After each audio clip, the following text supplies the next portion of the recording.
अकोला जिल्ह्यातल्या पातूर नगरपालिकेवरती काँग्रेस आणि ठाकरे गटाचं वर्चस्व आहे।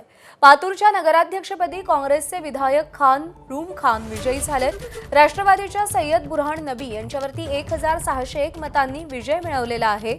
हिदायत खान रूम खान यांना 6009 मतं मिळालेली आहेत।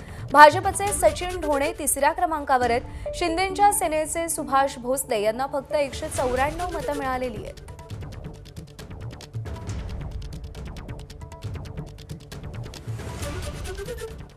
तर पातूर नगरपालिकेमध्ये नगराध्यक्षांसह काँग्रेस आणि ठाकरे गटाचं वर्चस्व पाहायला मिळतंय। काँग्रेस 20 पैकी सर्वाधिक 8 जागांवरती विजयी झाली आहे। उद्धव ठाकरेंच्या शिवसेनेला 2 जागा मिळाल्या आहेत। भाजपचाही फक्त 2 जागांवर विजय झालाय।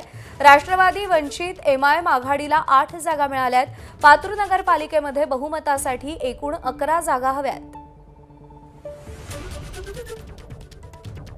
उमेश अलोणे आपले प्रतिनिधी आपल्याला अधिक अपडेट देतील। उमेश, ठाकरे गट आणि काँग्रेसला या सगळ्या ठिकाणी जास्त जागा मिळाल्याचं आपण पाहतोय। 11 जागांचं गणित कसं जुळवून आणलं जाणार आहे? प्रज्ञा, पातूर नगरपालिकेमध्ये काँग्रेस आणि ठाकरेंची शिवसेना एकत्रित लढले होते आणि त्यांना दोघांना मिळून 10 जागा मिळालेल्या आहे।